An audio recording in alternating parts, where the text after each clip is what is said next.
Bienvenidos, bienvenidas a la ponencia Nutrición y Composición Corporal, claves para mejorar la calidad de vida. Impartida por la doctora Adela Martín Oliveros, vocal apoyo e investigación en la Junta Directiva de la Sociedad Española de Farmacia Clínica, Familiar y Comunitaria, SEFAC, la encargada de ofrecernos la sesión. Creo que también tiene que comentar que se va a grabar, ¿verdad? Que Sí, exacto, sí. Para que no quede grave, tenemos luego tener en cuenta. Sí. Todo muchas gracias a GEPA y por contar conmigo, además de un montón de personas que conozco hace muchos años y que son primeras figuras en el área de la patología. Entonces creo que es muy importante. Luego sí que habría sí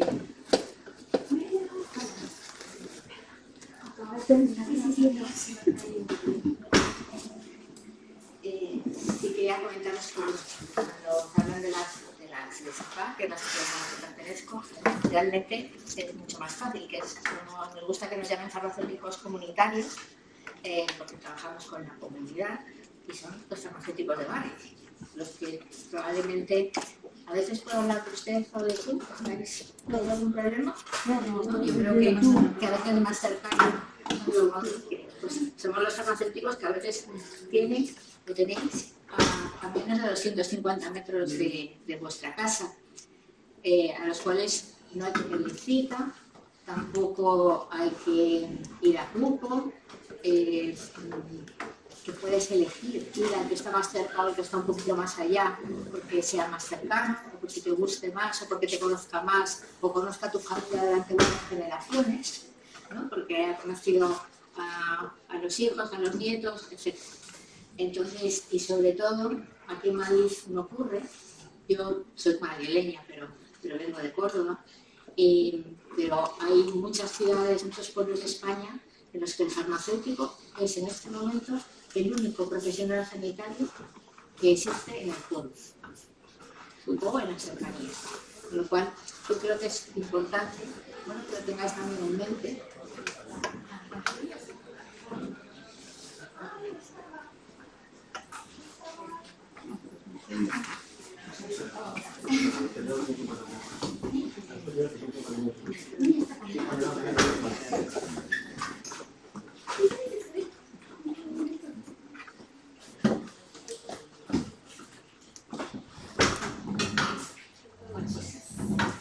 Buenas tardes de nuevo a todos los que habéis entrado en el último momento.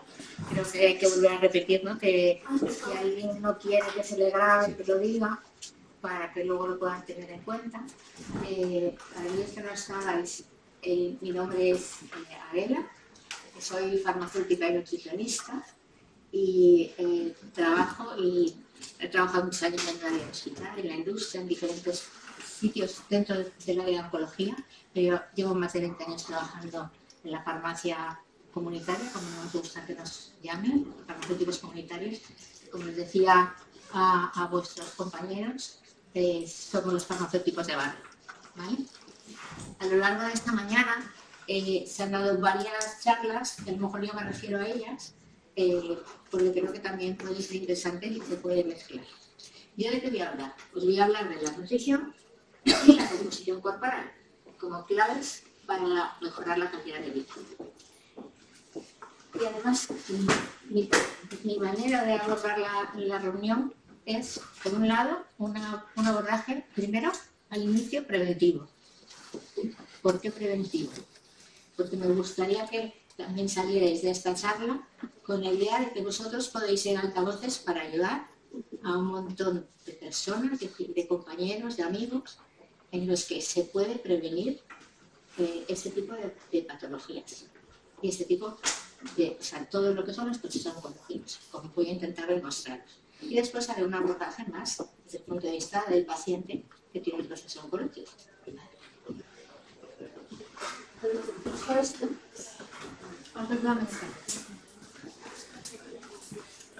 ¿Por qué la nutrición es clave para mantener la calidad de vida?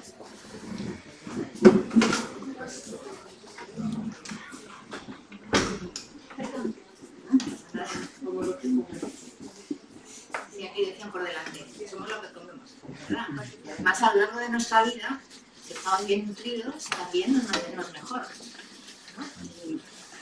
pensaba que cuando alguien rompía una cadera es que se había caído y después esa caída le había provocado que se le rompiera un hueso. Pero en realidad ahora lo que se sabe o lo que se ha visto es que muchas veces el músculo no era lo suficientemente fuerte para sujetar ese hueso, porque la masa muscular, esa persona estaba debilitada y por tanto se rompe el hueso y luego uno se cae. Pueden ocurrir las dos cosas, pero entender que es importante mantener bien nuestra estructura y mantenernos bien, tengamos la edad que tengamos. Y eso, la nutrición es algo que va desde que nacemos hasta el último día que vivimos. ¿Vale? Pero no solo eso, sino que hay una serie de factores que influyen en el proceso de transformación de las células normales a las células tumorales, como os pongo aquí. Y dentro de esos factores hay algunos que dependen del puesto, hay otros que son ambientales, hay otros que son de dieta y de estilo de vida. Y yo me voy a centrar en estos, de dieta y estilo de vida. ¿Y qué ocurre con estos factores? Pues que hay 4 medidas, como es no fumar, cuidar la alimentación, limitar el consumo de alcohol, que en realidad también está dentro de lo que es la parte de nutrición, y realizar ejercicio físico, que podrían evitar entre el 30 y el 60% de los tumores de tipo oncológico. Está bien, ¿verdad? Que es importante. Por eso es por lo que la primera parte de mi charla es decir, que seamos altavoces de lo importante que es nutrirse bien y además de nutrirse bien, mantener una buena calidad de vida, porque el que no está bien nutrido pues puede tener mucositis, pues que ya se han hablado de otras sagas, puede tener problemas a diferentes estados. ¿Qué más? Partiendo de una estrategia de prevenir el cáncer, ¿qué es lo que podemos hacer?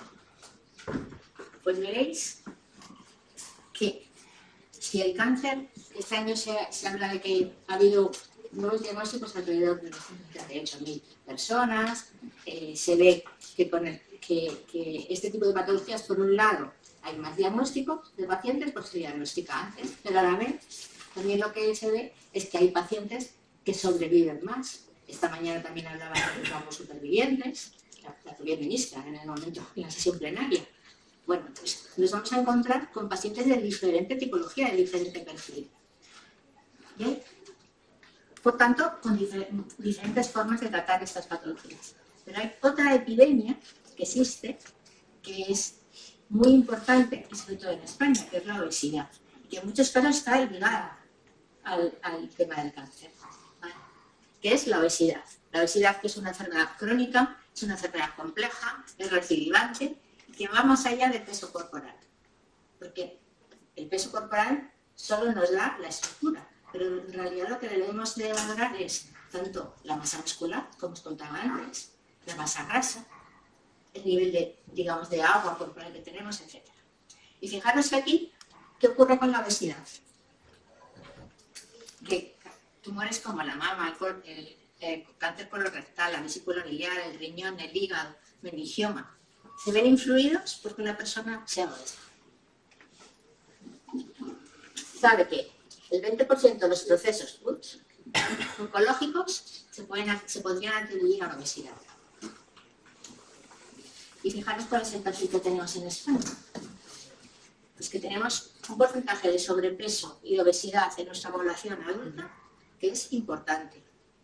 Pero además, aún más importante es que en la población infantil y adolescente tenemos una situación también de sobrepeso y obesidad.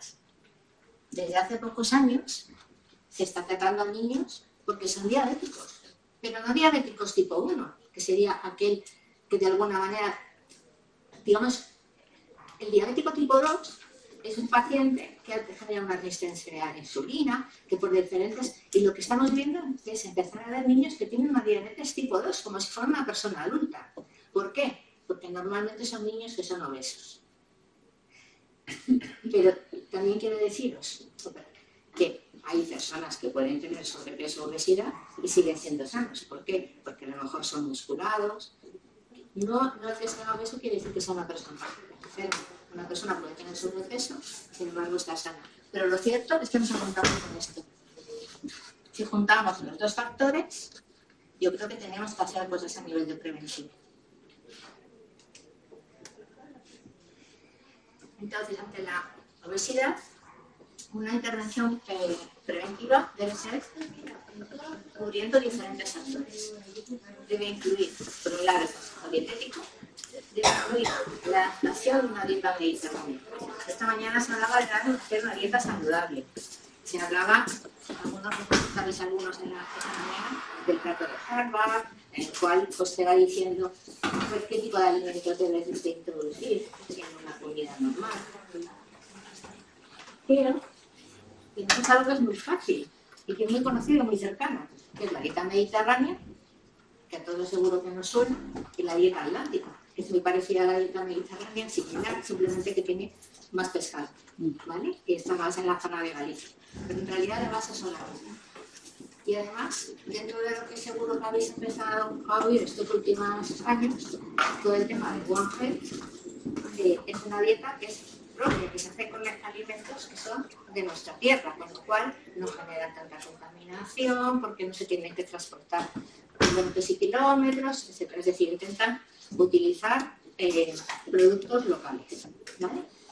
Pues tenerlo en mente, porque cada paciente tendrá una alimentación que necesite en función de lo que gaste, porque cada persona, al hacer la digestión, en abrir y cerrar los órganos, en comer, tiene lo que se llama un metabolismo basal determinado que le puede ir modificando a lo largo del tiempo, en función de cada ejercicio, en función de diferentes factores, pero lo cierto es que, adaptándonos a eso, la dieta mediterránea, que es la que comíamos con nuestros abuelos, que se sigue comiendo en muchas zonas de España, merece la pena tenerla en mente porque es la base de una buena alimentación, siempre que esté adaptada a lo que tú como persona necesitas en un momento determinado.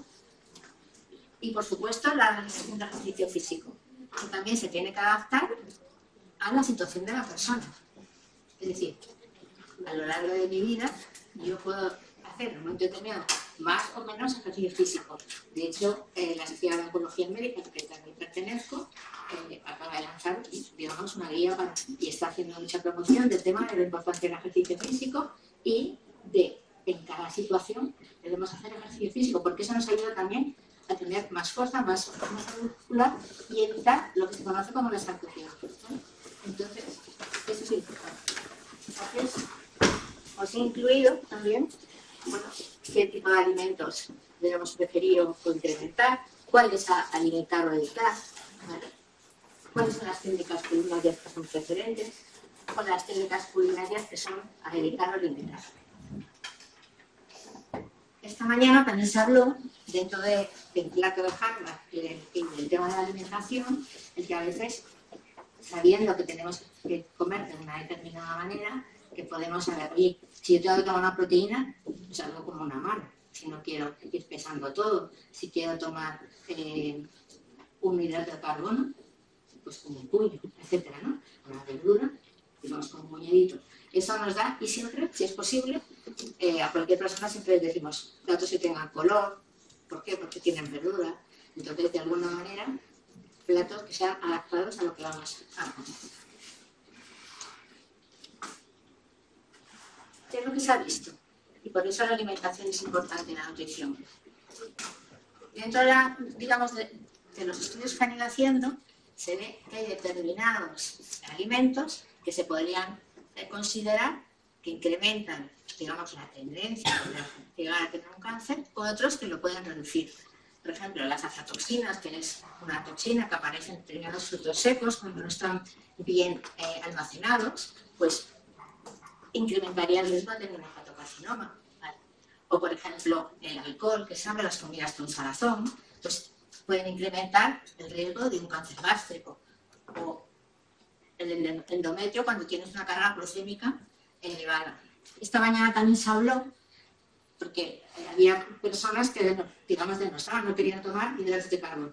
Pero pensar que cuando se toman hidratos de carbono, la carga glucémica puede ser como un pico, en función del tipo de hidrato de carbono, o puede ser de una manera sostenida. Bueno, pues ahí es lo que tenemos que ir viendo, ¿vale? tenemos que ir aprendiendo. Y siempre acordaros que todos los alimentos suelen tener una etiqueta nutricional, con lo cual tenéis la fotografía de qué es lo que lleva ese alimento cuando están, digamos, procesados. Pues he puesto como factores de riesgo modificables 3 o 4 tumores que son, digamos, de alta prevalencia, que son los que tienen mayor número de pacientes en este momento en España. Y como veréis, por ejemplo, el cáncer de mama, que dentro de las posibilidades para prevenir el cáncer de mama está el limitar el consumo de grasas, carnes rojas procesadas, o el limitar el consumo de azúcar, ¿vale? O una dieta rica en vegetales, o el ejercicio físico, mantener el peso saludable. El sobrepeso y la obesidad tiene su importancia, porque es un factor de riesgo para toda la población. ¿Por qué? Porque la ingesta de grasas se relaciona con un mayor riesgo de cáncer de mama. Porque el tejido graso es la principal fuente de estrógenos. Y estos estrógenos en mujeres menopáusicas. Y por el aumento de la insulina o del IGF, que es el factor de crecimiento de la insulina, el IGF-1. Por tanto, y además, ya en personas que tienen que han tenido un proceso, o sea, que han sufrido un cáncer de mama, es un factor de riesgo de recaída y de mal pronóstico. Sin embargo, existen factores protectores, como una dieta saludable rica en frutas y verduras, porque disminuye la absorción de los estrógenos en el tubo digestivo y el ejercicio físico. Estos datos los tenéis en un manual que ha hecho la sección de prevención y diagnóstico de precoz del cáncer de la Sociedad de Oncología Médica, es cierto, ¿vale? ¿Qué ocurre con el cáncer colorectal? Pues también el sobrepeso y la obesidad involucra factores metabólicos y factores inflamatorios, como aparece resistencia a insulina, hormonas sexuales, inflamación crónica, incremento de niveles de glucosa, son factores que digamos que pueden favorecer. Además, la obesidad disminuye la expresión de genes que crean supresores de tumores. Y el exceso de masa corporal parece ser un riesgo establecido tanto para el cáncer de colon como para otros tumores, tanto en mujeres como en hombres. Por otro lado, existe una asociación inversa entre una ingesta elevada de fibra y el cáncer de colorectal, aunque los datos no son concluyentes, pero provienen de organizaciones de peso a nivel internacional, ¿vale? ¿Qué factores son protectores? Por supuesto, dieta saludable y fibra. Como veis, la nutrición en todos estos tumores aparece. El cáncer de próstata ocurre lo mismo. También está asociado con una mayor incidencia en cáncer de próstata avanzado y se ha sugerido una mayor relación con consumo de carnes rojas, de grasa y de carne. Y factores protectores, dieta saludable y actividad física. La actividad física la vais a ver, digamos, hasta en la sopa. Es algo que en este momento se está incorporando, que tiene que ir perfilado en función de la situación del paciente, pero que va a estar ahí. Pero, bueno, puede ser que yo ni tengo sobrepeso ni tengo obesidad, sino que al revés. Estoy perdiendo peso y en ese caso, ¿qué es lo que puedo hacer? Pues como os decía, una persona con sobrepeso o obesidad tiene un alto porcentaje de grasa corporal, pero si os fijáis, estas dos personas tienen el mismo índice de masa corporal, pero sin embargo existen diferencias. ¿Y qué ocurre? Pues porque la composición corporal no solamente es el peso, es la masa magra, que es la masa muscular, la masa grasa, y el líquido. Aquí tenéis una descripción de un poco, en función de mujeres y hombres, cuál sería, en función de si es atleta o el estado físico, etcétera, los niveles de grasa. Por eso digo que la composición corporal es importante.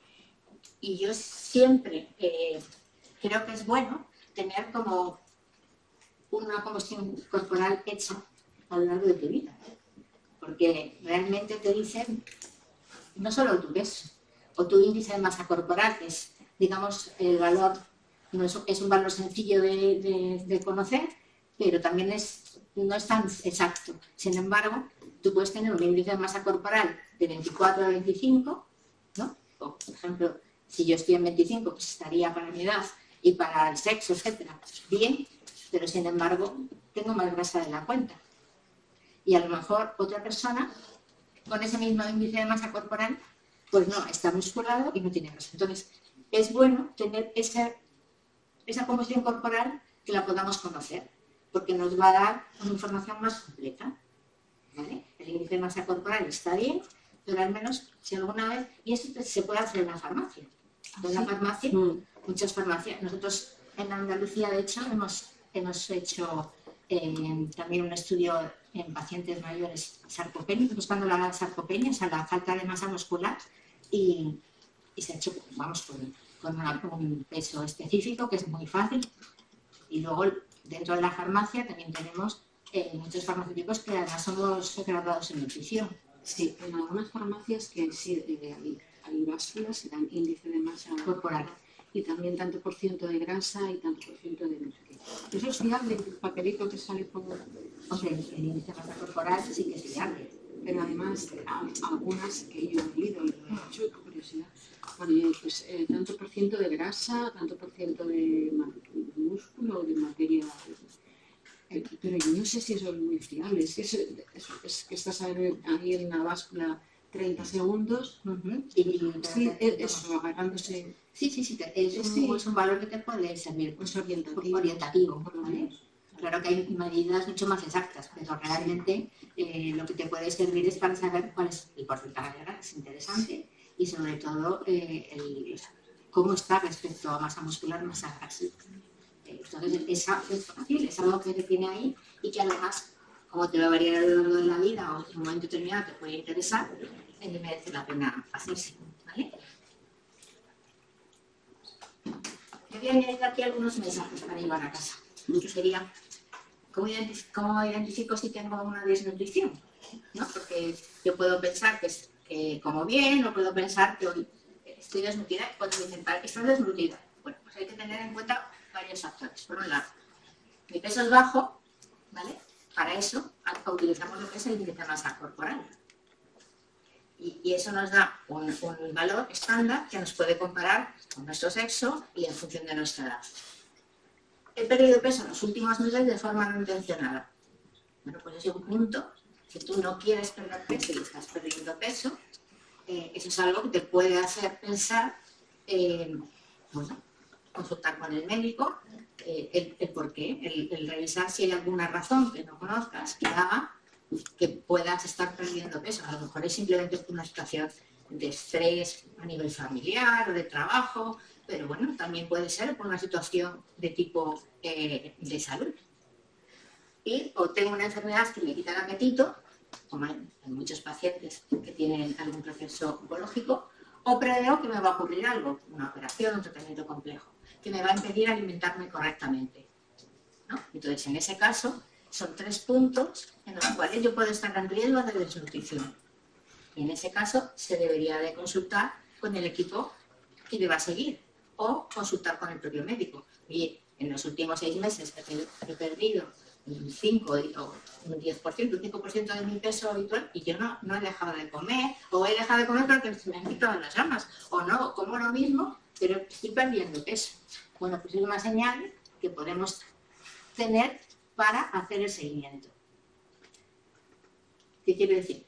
Esto es importante también que lo transmitáis al resto de la gente para que lo sepa, ¿no? Para cogerlo o que le preguntéis al farmacéutico, porque probablemente lo que hará es, en ese caso, derivaros, o sea, a lo mejor se hace algunas preguntas, pero os derivará al equipo médico para que os hagan una analítica, para que lo revise. Entonces, desde el punto de vista preventivo, transmitamos a todos nuestros allegados la importancia de los buenos hábitos dietéticos, tanto en el sobrepeso, en la obesidad o en el bajo peso. En los 3 aspectos es importante que la gente esté sobre aviso y además que vea la importancia de una buena alimentación. La importancia de una buena alimentación, pero también seguido, digamos, por personas con cabeza, como se hablaba esta mañana, ¿no? Porque si nos dejamos que sea el vecino del quinto el que decida lo que tengamos que hacer, pues a lo mejor el vecino del quinto en su situación puede ser bueno, pero no es la nuestra, ¿no? también se hablaba de que, bueno, a lo mejor hay veces en las que dices, oye, es que chupar un cristal te va a venir bien. Bueno, pues si no te hace daño, a lo mejor si eso te conforta, pues chupa el cristal tantas veces como quieras. Pero eso sí, no dejes de hacer lo importante, que es alimentarte bien, nutrirte bien y además consultar con un profesional sanitario que te dé un consejo, que te derive de una manera adecuada. ¿Vienes aquí? ¿Qué ocurre cuando hablamos de una persona con un proceso oncológico? Bueno, en este caso, esto proviene de un documento que hicimos hace unos años entre endocrinos, farmacia comunitaria y oncólogos, desde la farmacia comunitaria o desde la farmacia que se podía hacer, ¿no? Es un algoritmo de recomendaciones. Por un lado, identificando problemas nutricionales, siempre que el paciente no esté en tratamiento con quimioterapia o radioterapia, ¿vale?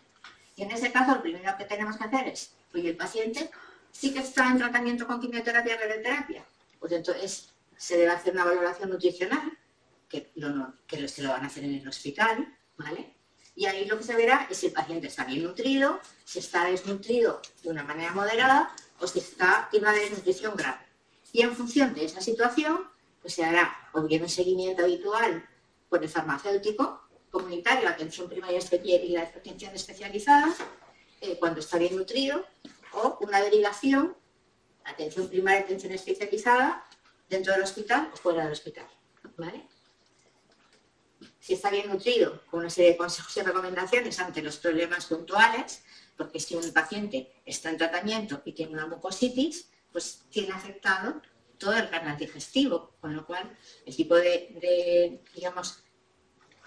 consejo será diferente. Cuando existe una desnutrición moderada o grave, pues se va a hablar de educación, pero podremos llegar incluso a una nutrición enteral o una nutrición parenteral, que es una nutrición asistida. ¿Sí? ¿Qué ocurre cuando el paciente no está ni en quimioterapia ni en radioterapia? Y esto es algo que cada vez va a ser más habitual. ¿Por qué? Pues los pacientes se detectan antes en función de las diferentes patologías, pero a los 5 años, como se hablaba justo en la conferencia previa, pues normalmente los tumores sólidos se le da de alta al paciente y pasa a ser un paciente que en principio pasará a la atención primaria, ¿vale? En otros tumores hematológicos a lo mejor no se va a hacer un seguimiento mucho más alargado en el tiempo. Bueno, pues en ese caso, ¿qué ocurre? Pues por un lado tenemos que hacer una valoración nutricional también de ese paciente. Si se ve que está bien nutrido, pues lo que se hará es hacer el seguimiento desde el farmacéutico o desde la atención primaria o especializada, ¿vale? Entonces, ahí veréis que tenemos un poco cuál es el algoritmo de tratamiento. ¿Qué ocurre cuando el paciente está mal nutrido? Bueno, pues el paciente oncológico tiene un nivel alto de riesgo elevado de malnutrición. Por un lado, por las propias características del tumor y por otro, por los tratamientos aplicados, ¿vale? Y la malnutrición se asocia tanto a un aumento del número y la gravedad de las complicaciones, lo que conlleva pues una mayor morbilidad o mortalidad, ¿no? Si un paciente al final tiene una mucositis que se infecta o no puede, ingerir, no puede comer, pues al final acaba, desnutrido. Entonces, la prevalencia de la desnutrición varía entre el 15 y el 20% en el momento del diagnóstico del tumor y se puede incrementar hasta un 80% en fases avanzadas de la enfermedad. Esta desnutrición es más frecuente en función del tipo de cáncer y de la edad de los pacientes. Aquí os he puesto un poco tumores como el estómago, páncreas, estófago, cabeza y cuello. Son tumores que suelen tener más niveles de desnutrición, mientras que otros tumores como pulmón, próstata o colon tienen niveles más bajos de desnutrición. Ante esta situación, es prioritario, como os decía, realizar la valoración nutricional, diagnosticar los casos de malnutrición, detectar a los pacientes con mayores riesgos e iniciar un abordaje educativo. Y entonces, por ejemplo, pues en el caso de radioterapia, pues se pueden aparecer problemas de emesis o de vómitos que habrá que controlar, y de hecho la propia GEPAC tiene guías de seguimiento que están muy bien, ¿vale? Puede haber una anorexia, puede haber diarreas que tenemos que controlar, igual que en el caso de la quimioterapia. En el caso de la cirugía, normalmente suele haber más problemas de masticación o deglución, puede haber fístulas que también impiden una buena alimentación, o puede haber también esofagitis, inflamación de toda la línea del esófago. Y todo esto se irá tratando puntualmente con cada paciente, ¿vale? Por parte del tumor puede haber, por un lado, alteraciones mecánicas funcionales, ¿no? Como una obstrucción por el propio volumen, por el dolor, anorexia que impida comer adecuadamente, o puede ser también por el propio tumor que genera, por un lado, sustancias que nos quitan el apetito, y por otro, también aceleran el consumo de determinados nutrientes. Incrementan la síntesis de proteica, incrementan la lipólisis, la glucólisis y bajan la lipogénesis, ¿vale?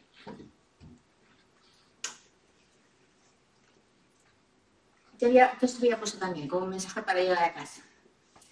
Lo importante que es que la desnutrición y la pérdida de peso puede repercutir de forma muy negativa en la calidad de vida y en la tolerancia a los tratamientos, ¿vale? Y eso hay que ser consciente, tanto la persona que, digamos, que tiene que forzarse a comer porque tiene un proceso en marcha, como aquellas personas o aquellos cuidadores que están al lado del paciente. Por otro lado, una persona con desnutrición abandona con más frecuencia los tratamientos y los tolera peor. El tumor en ese caso tiene más posibilidades de progresar y la desnutrición se acentúa. Algo que se ha comentado también esta mañana. Ante cualquier situación, solicitar que un nutricionista os valore, que un nutricionista os siga. ¿Por qué? Porque es parte de vuestro tratamiento, es parte de vuestros seguimientos. Es importante. ¿Qué es lo que va a hacer una intervención de un nutricionista si es precoz? Pues prevenir esa desnutrición, prevenir la pérdida de peso o disminuirla, preservar ese músculo y evitar los déficits nutricionales que se producen. ¿Por qué? Porque el propio tumor también tira de lo que nosotros tenemos, digamos, de lo que nosotros necesitamos. Y esto va a repercutir favorablemente en la tolerancia. Un buen estado nutricional, por tanto, puede ayudar al organismo a enfrentarse mejor a los tratamientos, a las intervenciones quirúrgicas previstas y además está relacionado con un mejor pronóstico. Por tanto, es importante seguir una dieta saludable, mantener esa masa muscular y evitar la pérdida de peso involuntaria. Yo he intentado hacer una charla más o menos corta, pues si queréis hacer alguna pregunta, pero mi idea era que os quedara por un lado, que llevaréis algún mensaje a casa, por un lado, que es muy importante la prevención y por tanto el poder transmitir a nuestros allegados que debemos comer adecuadamente, que debemos hacer una dieta que sea equilibrada y que cubra todas nuestras necesidades. Pero eso al final, para tener digamos, una situación nutricional adecuada, lo que comemos, lo que gastamos, al final eso debe estar equilibrado. Si gastamos menos o gastamos más de lo que comemos, pues perderemos peso. Si gastamos menos de lo que comemos, ganaremos peso. En nuestro caso, tanto en la situación que hay en España, con los problemas que tenemos de sobrepeso y obesidad, tanto en niños como en adultos, deberíamos intentar hacer una dieta una dieta que sea saludable. Y esta dieta saludable, en este momento, una dieta mediterránea, que vuelva a estar otra vez, digamos, en auge, pensando en que se utilizan productos locales, que utilizamos productos, verduras, que se utilizan frutas, que se utiliza la carne o el pescado, pero fundamentalmente carne más blanca, pero que tampoco es exclusivo. O sea, podemos hacer una dieta adaptada a nuestras necesidades, es importante. Entonces, digamos que la parte de prevención tener en cuenta que la podemos limitar el número de pacientes que se diagnostican si esa obesidad la conseguimos reducir, o ese sobrepeso lo conseguimos reducir en nuestra población, nos va a ayudar a que no existan esos problemas ni otros que también se asocian a la obesidad, como son problemas cardiovasculares, etc.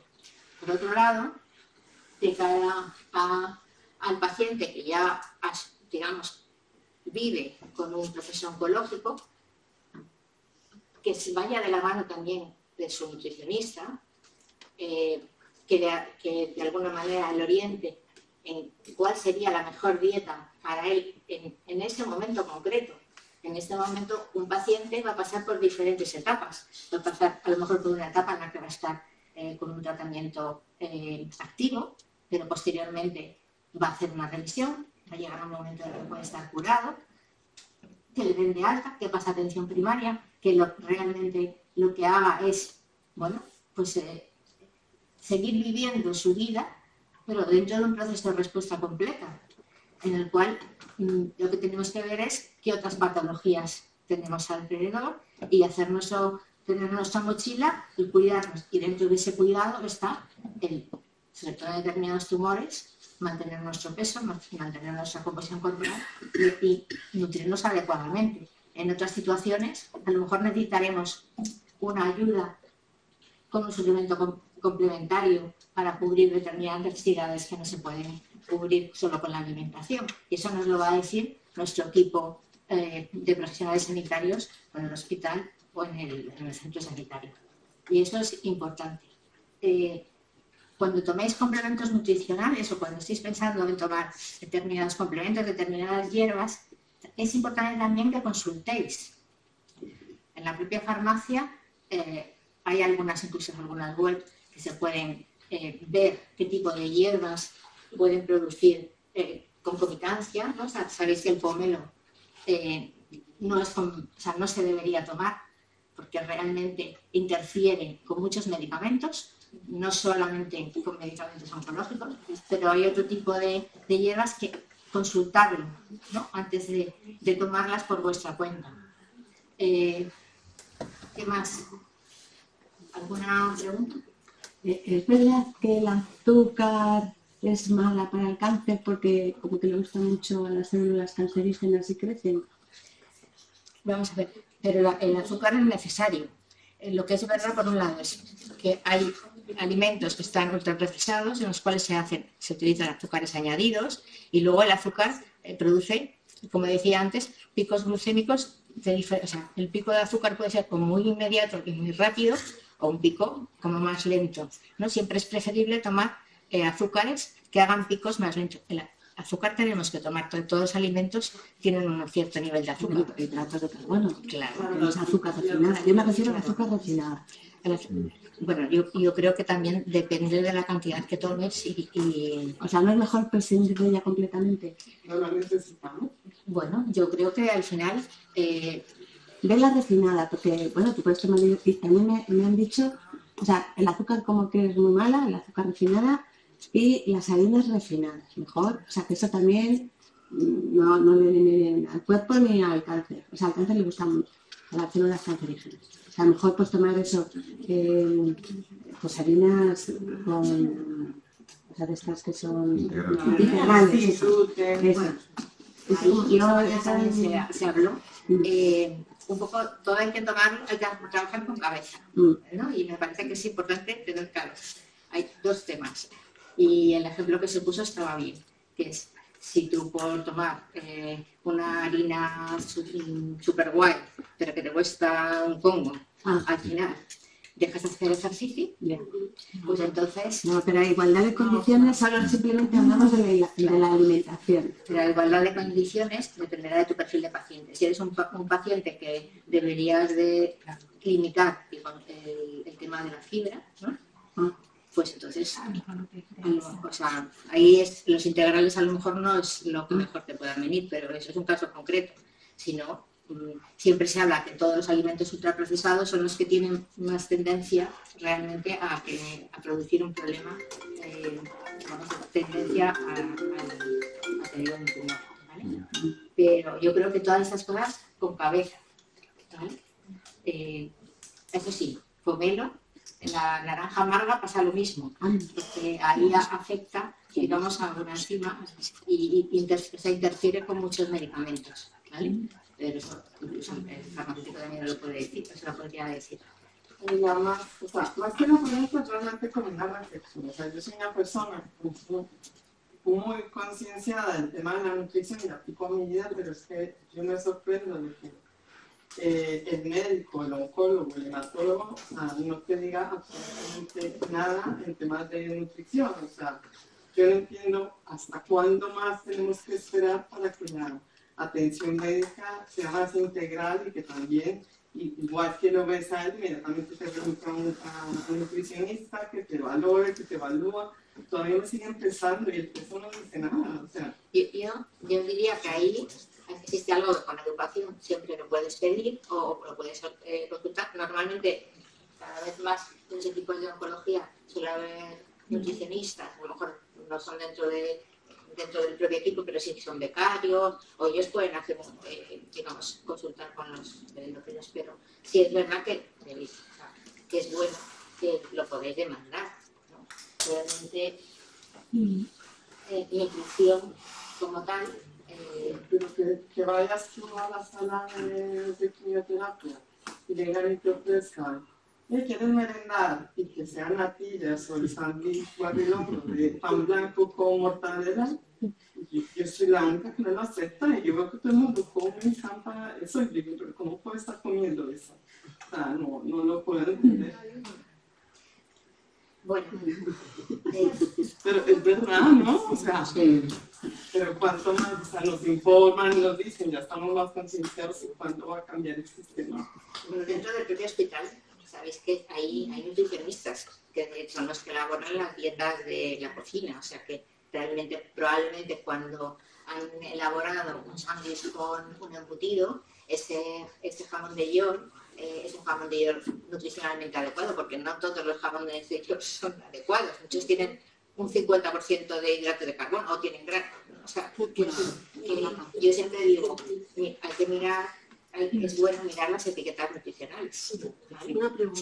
Sí, y siempre con cabeza, sin obsesionarse, ¿vale? Como, Adela, tú como farmacéutica igual conoces esto o no, no sé por qué es una cosilla.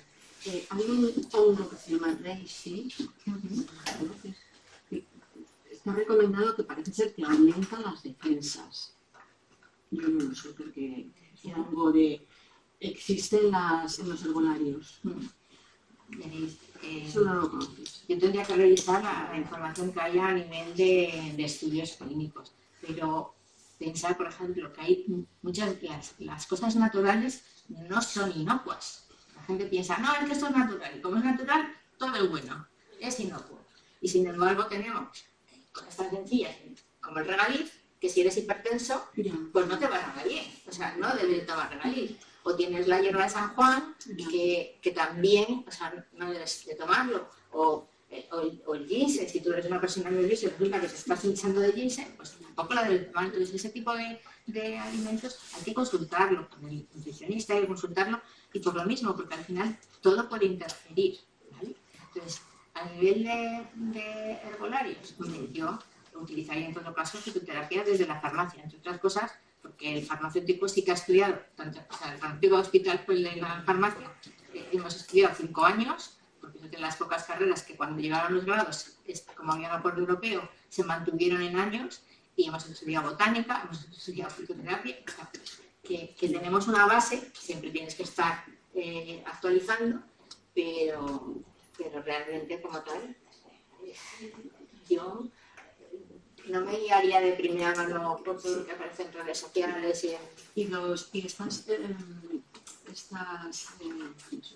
bases de datos páginas para consultar precisamente. ¿Has mencionado alguna? El About Herbs. ¿Cómo es? About. Es acerca, como en inglés. A-B-O-T, Herbs, H-E-R-B-S. Es una página que se utiliza también en la farmacia hospitalaria y se utiliza. Hay algunas otras.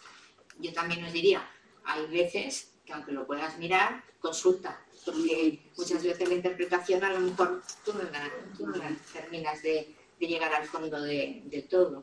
o incluso en tu situación, a lo mejor pues puede estar contraindicada en función de la medicación. Una pregunta, las tiendas estas de Herbalife y todo para bajar de peso, ¿las suelen llevar los farmacéuticos? ¿Son fiables estas tiendas? Las tiendas de Herbalife las suelen llevar dietistas nutricionistas. ¿Y son fiables? Vamos a ver, yo no he estado nunca en ninguna de ellas. Entonces, si realmente, No sé. si realmente lo que hacen, vamos a ver, yo creo que yo paso a consultar en la farmacia, ¿vale? Entonces, fundamentalmente, porque para reducir peso muchas veces, o a veces pero suelen ser pacientes que además tienen otras patologías, pero esto es muy normal. Quien no tiene el colesterol alto, quien no tiene hipertensión, quien no tiene hipotiroidismo, es decir, que si vemos la población normal, tiene una serie de medicamentos que toma habitualmente y que de alguna manera le afecta en su vida y también le afecta a la alimentación, porque hay alimentos que también están o debes de reducirlos. Entonces, yo creo que una consulta dietética debe ser para educar a comer bien.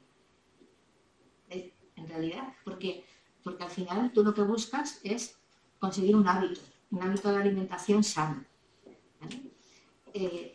Y si consigues ese hábito, pues al final tú tienes que conseguir que tu cerebro llegue a pensar qué es lo que es bueno comer para ti, ¿vale? Entonces yo prefiero empezar directamente con una dieta y en función de las necesidades de cada persona, sin complementos, sin nada. Normalmente este tipo de consultas además se ponen complementos alimenticios para ayudarte a perder peso. Y yo creo que en vuestro caso es preferible hacer un hábito saludable, pero solamente a través de la dieta. Si se puede evitar complementos nutricionales que a veces no tienen suficiente evidencia comparada con vuestros tratamientos, incluso con vuestras necesidades, porque imagínate que tú no debes de tomar sodio y sin embargo ese producto lleva sodio. Entonces, simplemente que seamos críticos y que claro que hay que mantener un buen peso, una buena composición corporal, pero mejor generando hábitos saludables, generando comer bien, ¿vale? También esta mañana se habló del tema de las dietas intermitentes. Eso que tal. El ayuno. El ayuno intermitente, que dicen que es bueno. El Pues, ayuno. hace poco ha salido un metaanálisis, que es como la suma de todos los estudios clínicos, comparando el ayuno intermitente con dietas bajas en calorías, ¿vale? Y lo que se ha visto es que no eran diferenciales. O sea, no existía. Habrá algún estudio que sea superior, otro que sea. Yo personalmente que pienso que durante toda la evolución del hombre, el hombre éramos cazadores, ¿no? Y como cazadores, nuestro organismo generó el que si no cazábamos, no comíamos. Y al no comer, ¿qué hacíamos? Teníamos que guardar para no morirnos de hambre. Y ese guardar se hacía en forma de grasa, ¿vale? Solamente durante los 5 últimos minutos de nuestra evolución nos convertimos en agricultores, etcétera, y cambiamos nuestra manera de comer. Mi idea es que es preferible comer cada X tiempo, de manera que el cerebro diga, he comido, está bien, pero comer sano, ¿vale? Y hacemos ayuno de alguna manera cuando dormimos, es unas horas en las que no comemos, como mínimo 7-8 no comemos, ¿no? Entonces, pero bueno, si una persona está sana y puede permitirse el estar un montón de horas sin comer y tiene el azúcar, o sea, la glucosa bien, pero realmente yo creo que tengamos cabeza, ¿no? Que seamos...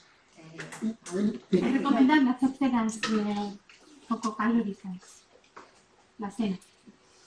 Pues depende también de si tú, no, y no solo eso, sino si tú te vas a ir a dormir, si cenas muy tarde, si te vas a ir a dormir pronto, tu nivel de incluso de peso o de situación, una embarazada que tiene el estómago mucho más arriba y no haría. Tiene que comer menos.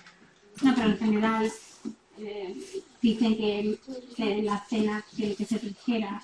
Bueno, pero que sea nutritiva, ¿no? Que puedes tener unas verduras, puedes tener O sea, puedes tener, si dices, oye, soy golosa y tal, pues a lo mejor tomarte un yogur, ¿no? Que de alguna manera que te quite esa sensación de que tengo que tomar algo dulce. En general, sería así. Y muchas veces no nos gusta pasar a dormir con el estómago repleto de comida. Pero también es verdad. Antes de dormir, ¿no? Que comiendo. Es recomendable esto antes de dejar un poquito de tiempo para que el estómago no esté haya podido hacer una. De todas formas, pensar que muchas personas mayores no cenan, no comen bien, porque al final acaban tomando un poquito de embutido, un poquito de queso o algo así. ¿Por qué? Porque no da pereza hacer la cena. Entonces, eso tampoco es bueno. Hay que intentar hacer una comida que sea saludable. Una pregunta, ¿qué es lo que opinas del Ozempic para el tratamiento de la obesidad?